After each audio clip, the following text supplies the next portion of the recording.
তো গড লেভেলের স্নাইপিং করে থাকে। আর এরা কিন্তু সবাই এক সার্ভারের প্লেয়ার নয়, এরা এক একজন এক এক সার্ভার থেকে গেম প্লে করে থাকে। তো এখানে ফ্রি ফায়ার প্লেয়ারদের মধ্যে সবসময় যে বিষয়টা নিয়ে তর্ক বিতর্ক লেগেই থাকে সেটা হলো ফ্রি ফায়ারের আসল স্নাইপার কিং কে। কেউ কেউ বলে ফ্রি ফায়ারে বাংলাদেশ সার্ভারের মধ্যে আসল স্নাইপার কিং হলো কুরুল গেমিং, আবার কেউ কেউ বলে না এটা হলো ইটস কাব্য।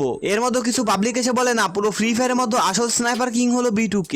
আর এটা নিয়ে সবসময় ফ্রি ফায়ার প্লেয়ারদের মধ্যে তর্ক বিতর্ক লেগেই থাকে। তো আনলিস্টেড গেমারের আজকের এই ভিডিওটিতে আমি আপনাদেরকে ফ্রি ফায়ারের এমন 5 জন স্নাইপার কিংদেরকে দেখাবো যারা ফ্রি ফায়ারের মধ্যে অনেক আগে থেকে স্নাইপিং করে আসতেছে এবং তাদের স্নাইপারের সামনে এক বা দুই স্কোয়াড এনিমি কিছুই না। তো ভিডিওটি খুবই ইউনিক এন্ড ইন্টারেস্টিং হতে চলেছে। আই হোপ আপনারা ভিডিওটি অবশ্যই শেষ পর্যন্ত দেখবেন। আর হ্যাঁ, ভিডিওটি একটু স্কিপ করবেন না, হতে পারে এই ভিডিও লিস্টে থাকা ইউটিউবারদের মধ্যে আপনার কোনো ফেভারিট ইউটিউবারও রয়েছে। So let's start. নাম্বার 5। তো এই ভিডিও নাম্বার 5 পজিশনে যে ইউটিউবারটিকে রাখা হয়েছে সেটা হলো কুরুল গেমিং। হ্যাঁ, কুরুল গেমিং মূলত বাংলাদেশের মোস্ট পপুলার লাইভ স্ট্রিমারদের লিস্টের মধ্যে একজন। সে মূলত লাইভ স্ট্রিমের মধ্যে ফ্রি ফায়ার গেম প্লে করে থাকে। আর ফ্রি ফায়ারের মধ্যে সে কিন্তু স্নাইপার খুব ভালো চালায়। স্নাইপার দিয়ে ফ্রি ফায়ারের ফুল ম্যাপ ম্যাচ যেমন র্যাঙ্কের মধ্যে এক বা দুই স্কোয়াড এনিমি খেয়ে দেওয়া তার কাছে জাস্ট বা হাতের খেল। হ্যাঁ, বর্তমান সময়ে কুরুল গেমিং বাংলাদেশ সার্ভারের মধ্যে বেস্ট এন্ড মোস্ট ডেঞ্জারাস একজন স্নাইপার প্লেয়ার, যার স্নাইপারের হেডশট দেখে ফ্রি ফায়ারের কিছু কিছু অডিয়েন্স তো তাকে মাঝে মধ্যে হ্যাকার বলে বসে। বাট গাইজ, বর্তমান সময়ে সে কিন্তু বাংলাদেশ সার্ভারের মধ্যে একজন ফেয়ার স্নাইপার প্লেয়ার। এখন আপনাদের মধ্য থেকে অনেকেই আমাকে বলতে পারেন, আরে ভাই আপনি কি জানেন সে হ্যাক ইউজ করে বা না করে?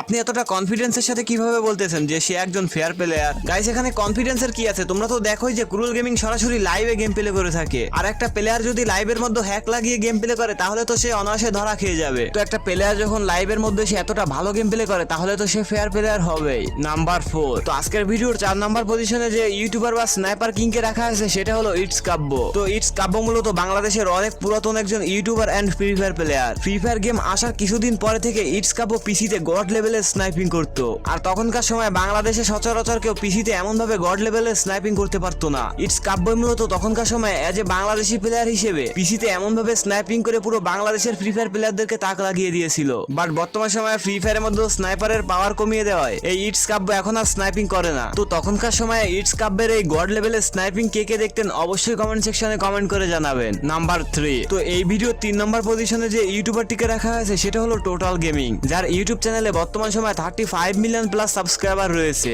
যেটা এশিয়া মহাদেশের মধ্যে সব থেকে বড় গেমিং চ্যানেলের মধ্যে একটা। গাইস, এখন আপনারা আমার কাছে জিজ্ঞাসা করতে পারেন, আরে ভাই আজকের ভিডিওটিতে শুধুমাত্র তো স্নাইপার কিংদেরকে রাখা হয়েছে, তাহলে টোটাল গেমিং এখানে আসলো কই থেকে? আরে হ্যাঁ গাইস, একটু ওয়েট করেন, আস্তে আস্তে সব জানতে পারবেন। তো এই ভিডিওর মধ্যে টোটাল গেমিং কে রাখার সব থেকে বড় কারণ হলো ইন্ডিয়ান সার্ভারে যখন কিছু কিছু ফ্রি ফায়ার চিনতই না যে স্নাইপার কেমনে চালায়, তখনকার সময় এই টোটাল গেমিং ইন্ডিয়া সার্ভারের মধ্যে ফ্রি ফায়ারে স্নাইপিং করতো। আর আপনারা তো জানেনই টোটাল গেমিং হলো ফ্রি ফায়ারে সেই প্রথম দিকের ইউটিউবার। আর হ্যাঁ, টোটাল গেমিং কিন্তু তখনকার সময় যেমন